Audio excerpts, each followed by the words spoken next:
সোমবারের ব্রতকথা। এই ব্রতকথা স্কন্দ মহাপুরাণে বর্ণনা রয়েছে। সোমবারে মহাদেবের পূজা করে এই ব্রতকথা শ্রবণ না করলে পূজা অসম্পূর্ণ থেকে যায়। সোমবার পূজা শেষে এই ব্রতকথা শ্রবণ করুন। তার আগে মহাদেবের ভক্তরা চ্যানেলটি সাবস্ক্রাইব করবেন। শুরু করছি সোমবারের ব্রতকথা। একদা আর্যাবর্তে চিত্রবর্মা নামে এক রাজা বাস করতেন।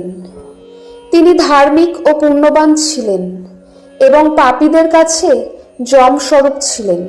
একদা তার স্ত্রী এক বরাননা কন্যা সন্তানের জন্ম দেন। নাম দেন সীমন্তিনী।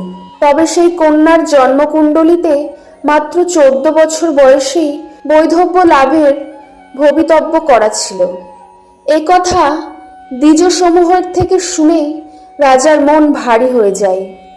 কালক্রমে যখন সেই কন্যা বড় হয় তখন সেও তার ভাবী বৈধব্যের কথা শুনে ব্যাকুল হয়ে ওঠেন এবং যাজ্ঞবল্ক্য মুনির স্ত্রী মৈত্রেয়ী দেবীর শরণাপন্ন হন। তিনি কন্যাকে ভবভবানী অর্থাৎ হরগৌরীর পূজার পরামর্শ দেন। তিনি রাজকন্যা সীমন্তিনীকে আরও বলেন উপোস করে স্নান করে বিরজার স্বরে এবং এক মনে প্রতি সোমবারে শিবার আরাধনা করতে। এরপরে সেই কন্যা ঠিক তেমনভাবেই সবকিছু পালন করা শুরু করলেন। অতঃপর সীমন্তিনীর বিবাহ মহারাজ নলের বংশধর চন্দ্রাঙ্গদের সাথে সম্পন্ন হয়। এরপর একদিন ভবিতব্য অনুযায়ী দৈববশত কালিন্দী নদীতে নৌকাডুবিতে চন্দ্রাঙ্গদ জলে তলিয়ে যায়। সতী সীমন্তিনী এত কিছুর পরেও সোমবার ব্রত পরিত্যাগ করেননি। এভাবে 3 বছর কেটে গেল। অন্যদিকে চন্দ্রাঙ্গদের বৃদ্ধা পিতা ইন্দ্রসেন শত্রুদের আক্রমণের ফলে সিংহাসনচ্যুত এবং কারারুদ্ধ হলেন। এরপর শুরু হয় আসল ঘটনা। জলে নিমজ্জিত সেই রাজপুত্রের মৃত্যু হয়নি, বরং সে চলে যায় পাতাল দেশের নাগলোকের দিকে। এরপর তাকে নাগকন্যারা নিয়ে যায় নাগরাজ তক্ষদের কাছে। নাগরাজ তাকে তার পরিচয় জিজ্ঞাসা করলে সে নিজেকে নিষদ দেশের মহারাজ নলের বংশধর চন্দ্রাঙ্গদ নাম পরিচয় দেন এবং সর্বোপরি নিজেকে একজন শিব ভক্ত হিসেবে পরিচয় দিয়ে অতীতের ঘটনা সকল ব্যক্ত করেন।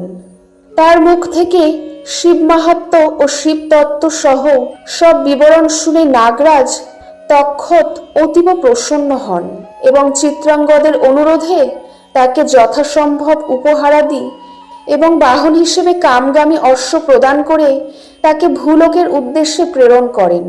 ভূলোকে এসে চিত্রাঙ্গদ প্রথমেই নদীর তটে স্নান করতে আসা শোককাতর মলিন চেহারাধারী তার স্ত্রী সীমন্তিনীকে দেখতে পান, কিন্তু নিজ পত্নীকে এই অবস্থায় দেখে তিনি চিনতে পারেননি এবং তিনি সেই কন্যার পরিচয় জিজ্ঞাসা করেন।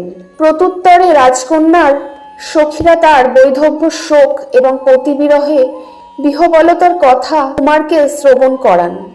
এরপর রাজকুমার নিজেও নিজ প্রেয়সীর এহেন অবস্থার কথা শুনে দুঃখিত হন এবং রাজকন্যাকে বলেন তার পতি শীঘ্রই তার নিকট ফিরে আসবে।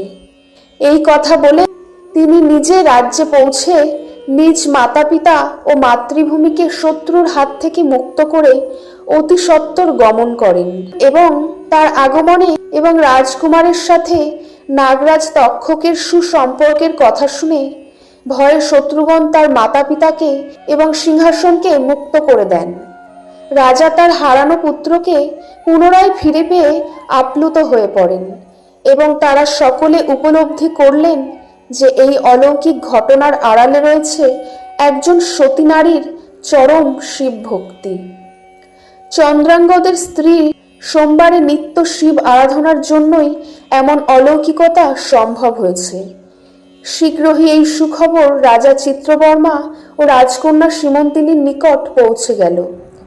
তখন চারিদিক আনন্দ উৎসবে মুখরিত হয়ে উঠল। এরপর চন্দ্রাঙ্গদ নিজ স্ত্রীকে পুনর্বিবাহ করে নিজ নগরে প্রত্যাবর্তন করেন এবং রাজসিংহাসনে অভিষিক্ত হন। রাজা ইন্দ্রসেনও রাজকার্য নিজ পুত্রের হাতে সঁপে দিয়ে নিত্য শিব আরাধনায় লিপ্ত হন। এই সোমবার ব্রতের ফল তাদের উপর সৌভাগ্যের ন্যায় বর্ষিত হতে লাগলো। তারপর থেকেই সোমবার শিব আরাধনা ব্রত মাহাত্ম্য চারিদিকে ছড়িয়ে পড়ল।